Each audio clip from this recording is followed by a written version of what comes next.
Welcome to the beautiful Charlotte area. I want to take a moment. I want to go over your inspection report, so stay with me.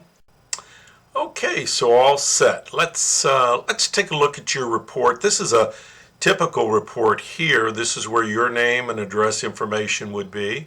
Upper right-hand corner is the legend. Each one of these initials pertain to something. A is consistent with the age of the chimney.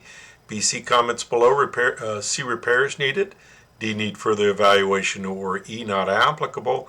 Placed into the boxes next to the parts of the chimney that can be easily identified in this diagram. And then, of course, we would put your comments right here below. All right, let's play the intro and get right into your personal report. So stay with me.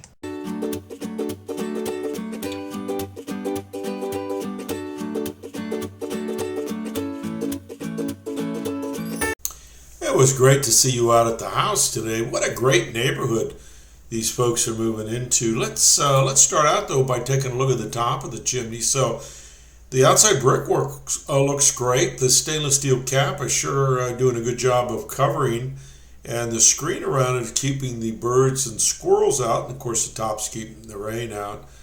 And there's a view of the flashing.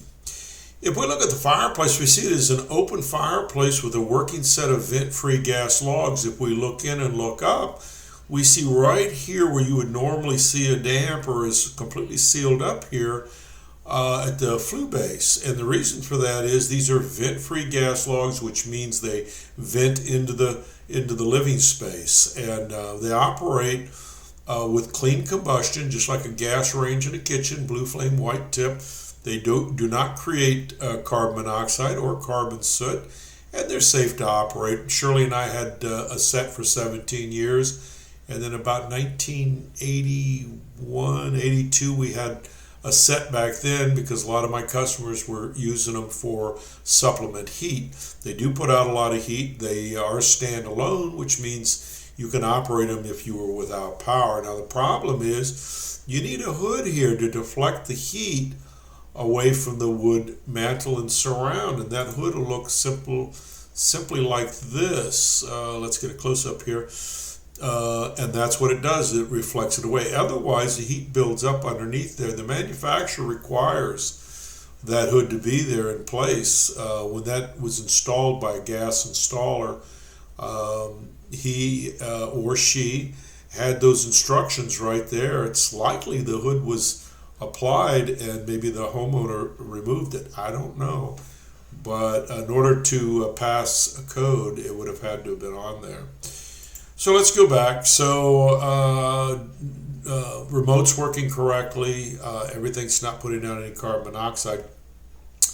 In the show notes, giving you a couple of remedies here. You can either call Cayman Fireplace Shop and they'll come and install a hood for you. You're probably looking at a couple of $100, or you could have this removed and let the heat up the chimney and treat them as decorative logs, meaning that all the heat would go up, and this no longer is a clearance issue here. So you wouldn't need, let's see if we can get that hood going here.